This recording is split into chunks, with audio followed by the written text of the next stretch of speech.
John's eyes fixed on the emerald necklace glinting against Deborah's neck, its deep green hues catching the ballroom lights with a cruel brilliance.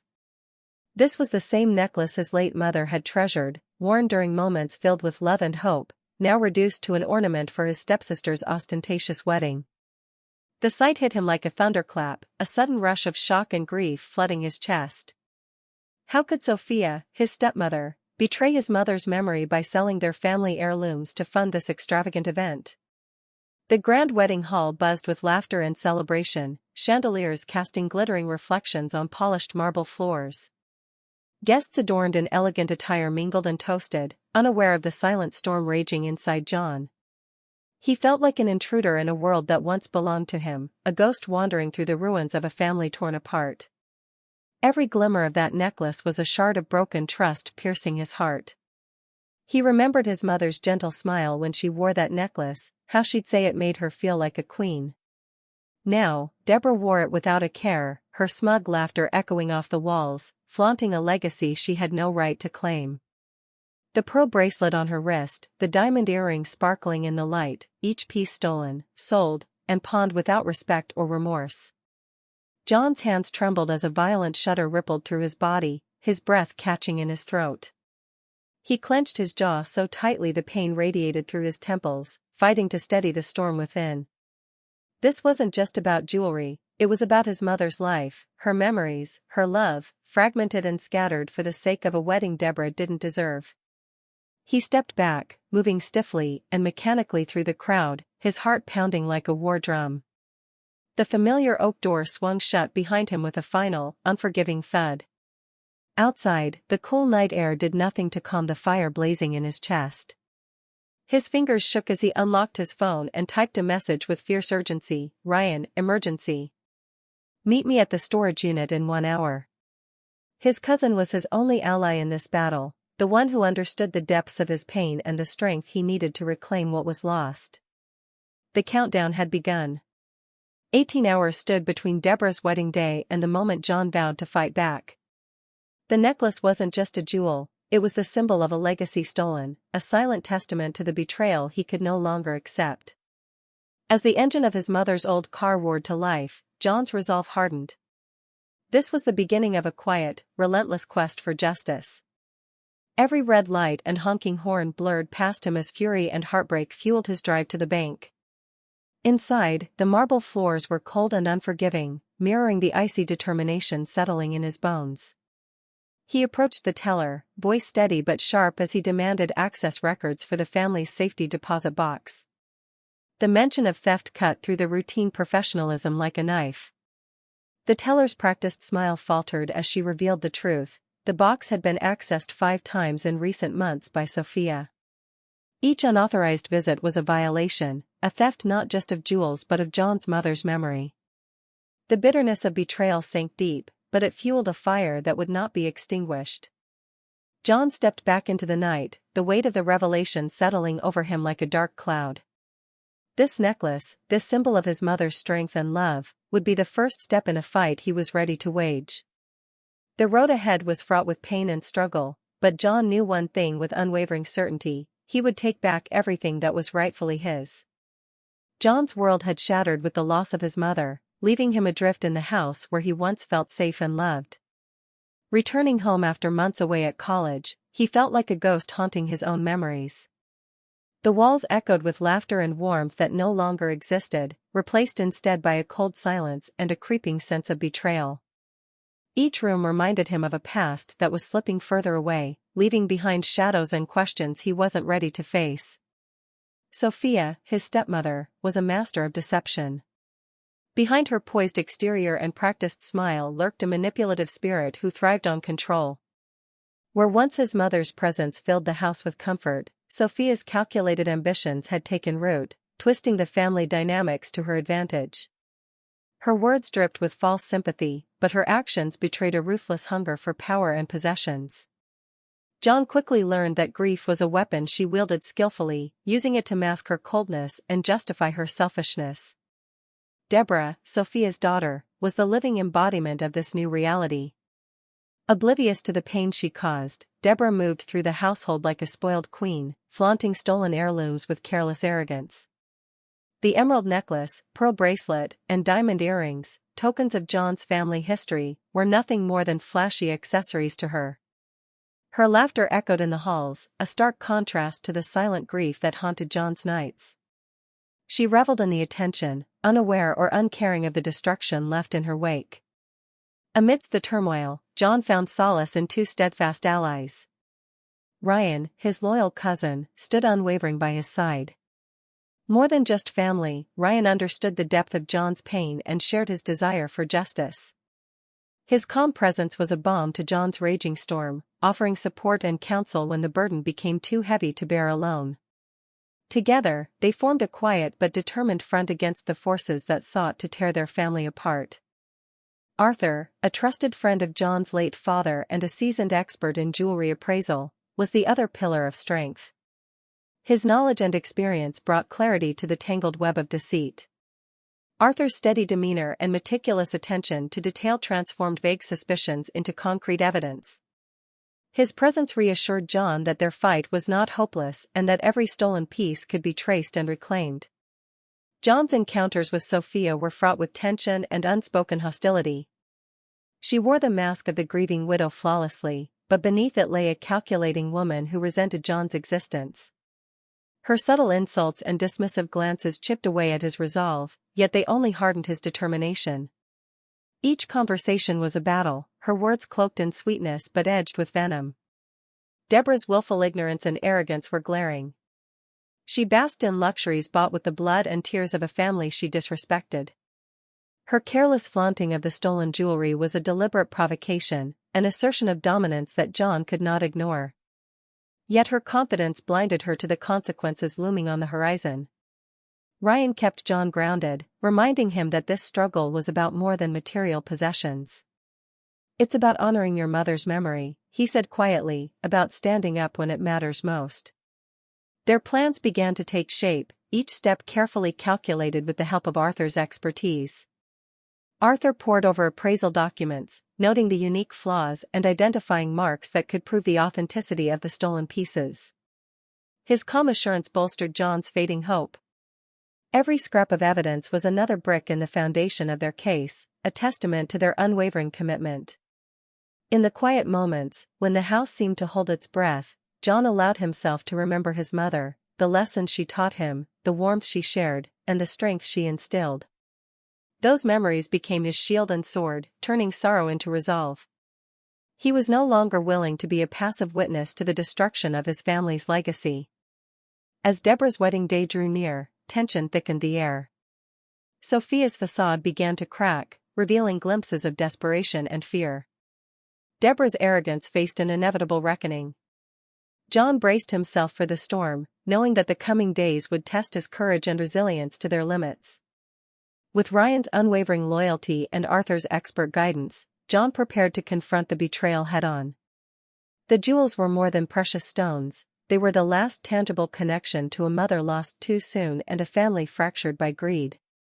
John's mission was clear: reclaim what was stolen and restore the honor that had been stripped away. John's heart pounded as he stared at the bank statement clutched in his hands. The safety deposit box, once a sacred vault of his mother's most cherished possessions, had been accessed repeatedly over the past 3 months. 5 times, to be exact, each visit unauthorized, each intrusion a violation of the fragile trust that had once bound his family. The realization slammed into him like a freight train. Someone was systematically dismantling the legacy his mother had fought so hard to protect. His mind raced back to the last time he had spoken with Sophia. Her smile had been tight, her words carefully measured, a veneer of concern masking a deeper, more insidious deception. When John had asked her about the missing heirlooms, she had responded with practiced denial, twisting his accusations into questions about his own sanity. The gaslighting was subtle but effective, designed to sow doubt and confusion. Yet beneath the surface, John sensed the sharp edge of guilt. The anger that bubbled inside him was fierce but controlled. He knew that this battle would not be won with outbursts or accusations alone. The stakes were too high, the wounds too deep. He needed a plan, one forged with precision and supported by undeniable evidence. There was no room for error.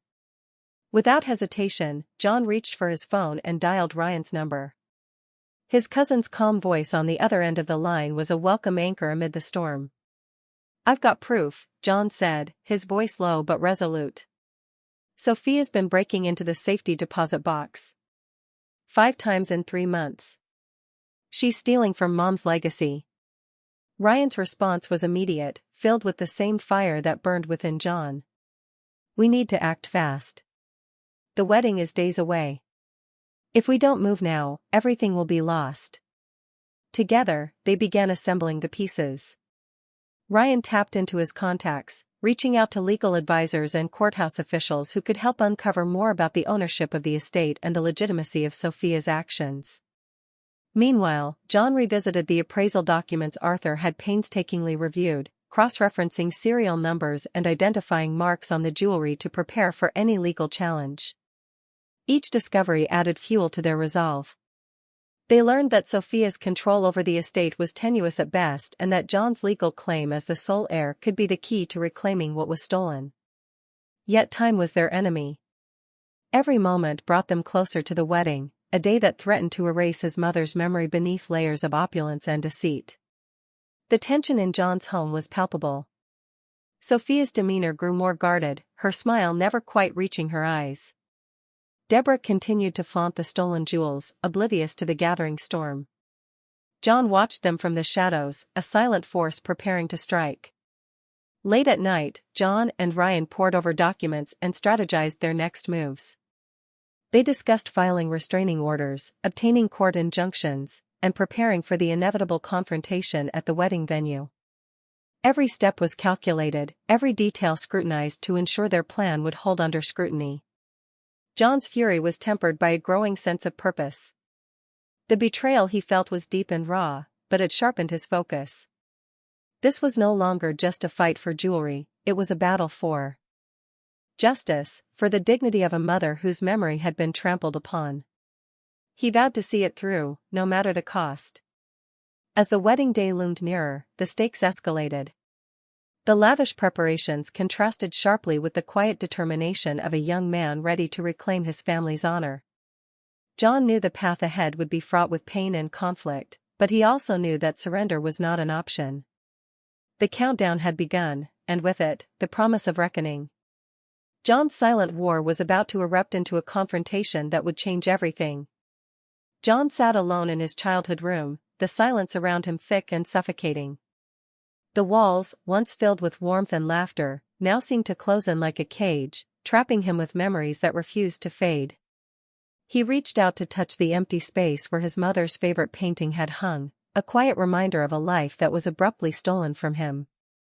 Grief settled deep within his chest, a weight that pressed down relentlessly, making each breath feel heavy and labored.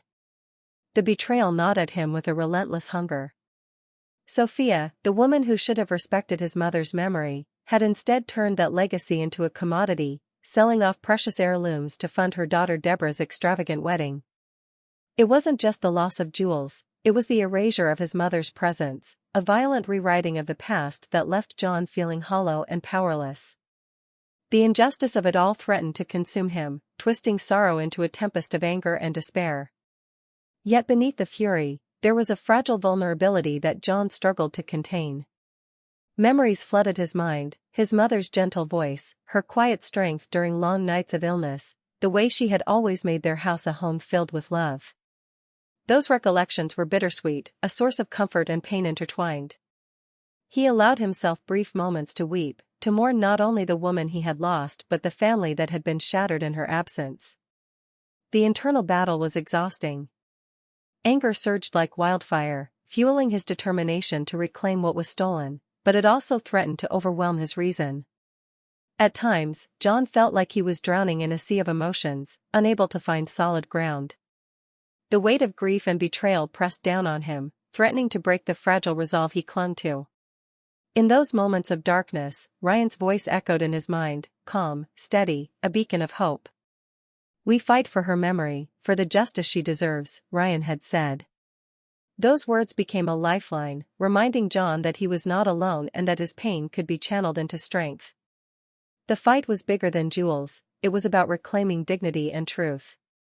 John began to harness his emotions, transforming his raw grief into calculated strategy. Each tear shed was a reminder of what was at stake, each pang of sorrow a catalyst for action. He started documenting every detail, every suspicion, every piece of evidence that could expose Sophia's deceit. His mind sharpened, balancing the ache of loss with the cold precision of a plan taking shape. The nights were the hardest. Alone in the quiet, John wrestled with doubts and fears. Would justice be enough to heal the wounds? Could he face the inevitable confrontation without losing himself to anger? The vulnerability that surfaced in these moments humanized his struggle, revealing a young man grappling with pain yet refusing to surrender. Yet, even as he wrestled with his emotions, John felt a growing strength emerging. The fire inside him was no longer just anger, it was resilience.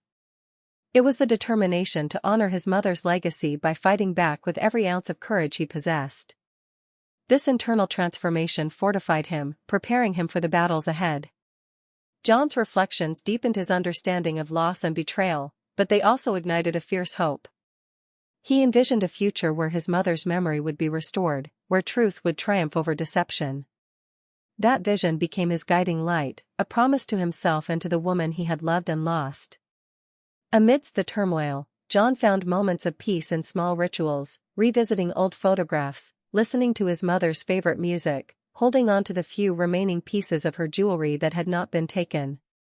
These acts grounded him, reminding him of the love that still endured despite the pain. His emotional journey was a delicate dance between vulnerability and strength, grief and determination.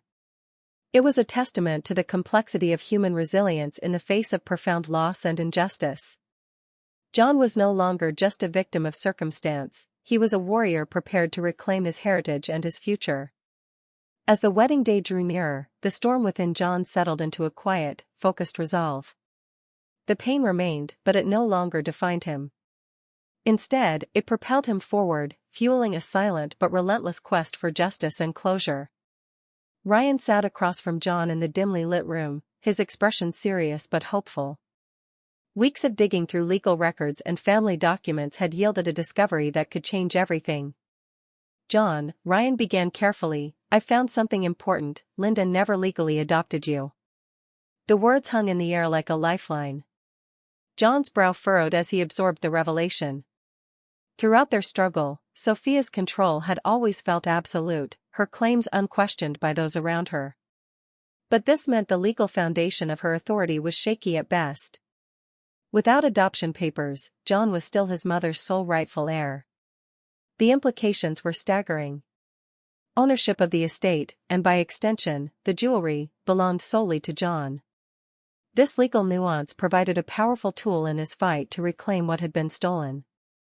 Suddenly, the seemingly insurmountable barrier of Sophia's deception had a crack, a way through.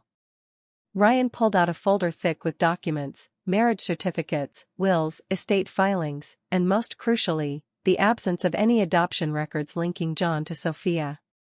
The void where those papers should have been was a glaring omission, one that could be weaponized in court. The legal landscape was shifting beneath Sophia's feet. With Arthur's expertise, they meticulously reviewed the appraisal reports, matching every stolen piece to its rightful owner, John. The unique chips and markings on the emerald necklace and other heirlooms were documented with precision, ready to be presented as undeniable proof. Every scrap of evidence added momentum to their case. The next step was clear, filing a restraining order against Sophia and Deborah, legally barring them from the jewelry and halting the impending wedding. This was no longer just a personal vendetta, it was a battle fought within the bounds of the law. John's resolve hardened as hope flickered brightly for the first time in weeks. Ryan's connections proved invaluable. Through a contact at the courthouse, they expedited the necessary filings, ensuring the restraining order would be in place before the wedding day. The legal wheels began to turn swiftly, bringing with them a sense of possibility that had long been absent. John felt the weight of the revelation settle on his shoulders, not as a burden, but as a source of renewed strength. The knowledge that justice was within reach transformed his grief into action. No longer was he powerless against Sophia's machinations, he had a legal foundation to stand on. The power dynamic had shifted dramatically. Sophia's carefully constructed facade began to crumble as word of the restraining order spread. The confidence she once wielded so effortlessly gave way to panic and desperation. Deborah's smugness faded, replaced by the first signs of vulnerability. John prepared meticulously for the confrontation ahead. Armed with legal documents and the unwavering support of Ryan and Arthur, he was ready to challenge the theft and reclaim his mother's legacy. The legal twist injected a surge of hope and energy into their campaign, a turning point that promised to change the course of their lives. As the wedding day approached, the tension in the air was palpable. John knew the path forward would be difficult, fraught with confrontation and emotional turmoil. But with the law on his side, and the truth firmly in his grasp, he was no longer fighting alone. The discovery that Sophia's authority was legally invalid was more than just a technicality, it was the key to unlocking justice. For John, it symbolized the reclaiming of his identity, his heritage, and the dignity that had been stripped away. The battle was far from over, but this twist gave him the momentum to press forward with unwavering determination. John stood outside the towering columns of the wedding venue, his breath visible in the crisp morning air. The sun was just beginning to rise, painting the sky with hues of pink and gold, a stark contrast to the turmoil roiling within him. Clutched tightly in his hand was a thick folder of legal papers, the culmination of weeks of painstaking work. Beside him stood Sheriff Henderson, a man with a calm yet authoritative presence, his badge gleaming as a silent promise of order amidst the chaos to come. Inside, the hall buzzed with excitement. Guests in elegant attire filled the pristine space, their chatter a steady hum beneath the ornate chandeliers. The scent of fresh roses and polished wood mingled, setting the scene for what was supposed to be a perfect celebration. But John knew the truth lurking beneath the surface, an illusion crafted by Linda and Deborah, built on deceit and betrayal. As the bridal party prepared, Sophia moved through the crowd with practiced grace, her smile tight and eyes darting nervously. Deborah, radiant in her gown, flaunted the stolen emerald necklace with a confidence that bordered on arrogance. Their facade was flawless to the untrained eye, but John saw through the cracks, the tension simmering beneath the polished veneer. John stepped forward, his voice steady but carrying a weight that silenced the room. "This wedding cannot proceed," he declared, holding up the court order. The hush that fell was immediate and profound. Conversation ceased, eyes turning toward the man who dared to disrupt the day. Sheriff Henderson moved with quiet authority, approaching Sophia and Deborah. "You are hereby restrained from possessing or contacting the estate property," he announced, his tone leaving no room for argument. Faces around the room shifted from confusion to shock as the reality of the situation sank in. Sophia's composure shattered. Her carefully maintained mask cracked, revealing raw desperation and fear. She stammered protests, her voice trembling, but the evidence was overwhelming. The appraisals, the legal documents, the proof of unauthorized access, all laid bare in John's hands. Deborah's expression twisted from smugness to panic as the stolen jewels were identified one by one. The emerald necklace, the pearl bracelet, the diamond earrings, they were no longer ornaments of celebration but symbols of betrayal exposed under the harsh light of truth. The guests murmured, whispers rising to a crescendo of scandal. Cameras discreetly captured every moment as the wedding transformed from a joyous occasion into a courtroom drama.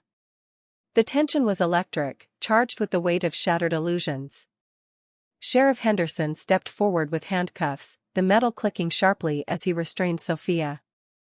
The act was both a symbol of justice and public humiliation, a dramatic fall from grace witnessed by all. Sophia's cries echoed through the hall, a raw and ugly sound stripped of pretense. John watched, a complex wave of emotions washing over him, relief, sorrow, vindication. The woman who had tried to erase his mother's memory was now exposed, her empire of deceit crumbling around her. The family that had once welcomed Sophia now recoiled in disbelief and shame. Deborah, stripped of her stolen adornments and the protection they provided, was left to face the consequences. Her bridal fantasy lay in ruins, a testament to the cost of greed and betrayal. The silence that followed was heavy, punctuated only by the distant sobs of those shattered by the revelation. John stepped forward, his voice calm but resolute. This was not just about jewelry. It was about respect, love, and the truth. My mother's legacy deserved better than to be sold and stolen. His words hung in the air, a powerful reminder of the fight that had brought them here. The wedding planner, caught between professional duty and shock, nodded in reluctant agreement as she began coordinating the cancellation. Guests began to disperse quietly, the festivities replaced by somber reflection. As Sophia was led away, her face streaked with tears and shattered pride, John felt a measure of peace settle over him. The battle had been hard-fought and painful, but justice had been served. The jewels were not just recovered, the truth had triumphed over deceit. In the aftermath, conversations shifted from scandal to support for John. Ryan and Arthur stood by his side, their faces proud and unwavering. The fight had united them in purpose, a bond forged through hardship and victory. The venue, once a monument to opulence and deception, now stood as a testament to resilience and the courage to confront betrayal. John knew the road ahead would still be difficult, but this moment marked a turning point, a reclaiming of honor and family. As the sun climbed higher, casting light on the broken but healing pieces of a fractured legacy, John took a deep breath. The wedding day had become the day justice was served, and with it, a new beginning. John stood outside the courthouse, the late afternoon sun casting long shadows across the steps. The legal battle against Sophia had been grueling, a test of endurance and willpower that stretched over months. Yet, today marked a turning point. Sophia was finally held accountable, facing fines, mandated community service, and the crushing weight of a reputation tarnished beyond repair. Justice, slow but certain, was closing the chapter on the woman who had sought to erase his mother's legacy. The courtroom had been a stage where truths unfolded with brutal clarity. Evidence presented by Arthur and Ryan left no room for doubt. Sophia's unauthorized sales were theft, her manipulation undeniable. The judge's verdict was firm and uncompromising. Sophia's attempts to cling to power were dismantled by the law she had tried to evade. As she left the building, escorted quietly by officers, the veneer of control she once wielded lay shattered. John felt a complicated mixture of relief and sorrow. The family he had once known was irreparably fractured. His relationship with his father, strained under years of denial and misunderstanding, was now marked by honesty, painful but necessary. Conversations that once skirted around uncomfortable truths now confronted them head-on. Though the chasm between them remained wide, it was no longer obscured by silence. Reclaiming his mother's jewelry was a deeply symbolic victory. John carefully unpacked each piece, the emerald necklace, the pearl bracelet, the diamond earrings, placing them into a velvet-lined box that felt like a treasure chest of memory and love. Each stone held stories of survival, resilience, and family history. They were more than possessions, they were fragments of a past restored. Graduation day arrived, a moment John had long awaited. Wearing a simple black suit, he felt the weight of the pearls his mother had worn on special occasions, now draped around his neck like a shield of strength and remembrance. The familiar comfort of their cool touch grounded him as he accepted his diploma, a symbol not just of academic achievement but of personal triumph over adversity. Deborah's downfall unfolded quietly in the background. Stripped of her stolen jewels and support, her once glittering world dimmed. Rumors of failed relationships and financial struggles circulated softly, a stark contrast to the arrogance she once flaunted. Her wedding, the centerpiece of deception, became a cautionary tale whispered among acquaintances. John did not revel in her misfortune. Instead, he acknowledged it as the natural consequence of choices made. With the immediate storm behind him, John began the slow work of rebuilding. His apartment, modest but filled with light, became a sanctuary free from lies and manipulation. The recovered heirlooms were displayed with care, daily reminders of the love that had endured beyond loss and betrayal. Friends and family who truly mattered gathered around him, offering support and genuine connection. John's path forward was one of healing and renewal. The scars left by Sophia's treachery were deep, but they no longer defined him. Each day was an opportunity to honor his mother's memory through integrity and strength. The journey was far from easy, but John embraced it with quiet determination. As he reflected on the tumultuous months behind him, John understood that justice had been more than a legal victory, it had been a reclaiming of identity and dignity. The legacy his mother left was no longer stolen or silenced, it was alive within him, a beacon guiding the way forward. John sat quietly in his apartment, the afternoon sun casting soft golden hues across the room. The emerald necklace rested safely in its velvet box, its facets catching the light and scattering prisms of green against the walls, a vivid reminder of the journey that had brought him here. His fingers gently traced the delicate pearls his mother once wore, feeling the cool smoothness beneath his touch. Each piece held a story, a fragment of a life that had weathered storms yet remained unbroken.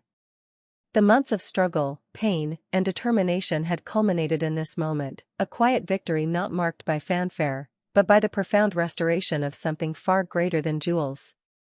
It was the reclaiming of dignity, the honoring of a legacy that Sophia had tried to erase but could never truly destroy. John reflected on the battles fought, against betrayal, deception, and the harsh realities of family fractured by greed. He thought of the support he had found in Ryan and Arthur, the strength they had lent when his own faltered. Their loyalty and wisdom had been the pillars upon which his resolve was built. He remembered the courtroom, the tense silence as truths were unveiled, and the moment justice prevailed. The image of Sophia's downfall, the unraveling of her carefully crafted facade, was etched indelibly in his mind. Yet, amid the satisfaction of victory, John felt no bitterness. Instead, there was a solemn peace, a sense of closure that transcended the pain. Sometimes the best revenge, John whispered softly, his voice barely audible, is simply taking back what was always yours. Those words encapsulated the heart of his journey. Revenge had not been about vengeance or cruelty, it had been about restoration. Restoring what was stolen, reclaiming what was lost, and standing tall in the face of injustice. It was a quiet triumph born of resilience and love. John rose, holding the pearls close to his heart, a symbol of the future his mother had dreamed for him, a future built on honesty, strength, and hope. The path ahead remained uncertain, marked by the challenges of healing and rebuilding. But with his mother's legacy restored and his spirit renewed, John was ready to face whatever came next. The sunlight shifted, bathing the room in warmth, and for the first time in a long while, John allowed himself a genuine smile. The battle had been long, the scars deep, but the victory was his, not just in law, but in life. As he looked out the window, watching the world move forward beyond his walls, John felt the weight of the past lifting. The jewels were back where they belonged, but more importantly, so was his sense of self. The story of loss and betrayal had given way to one of redemption and hope, a testament to the power of reclaiming what is rightfully yours, no matter the obstacles.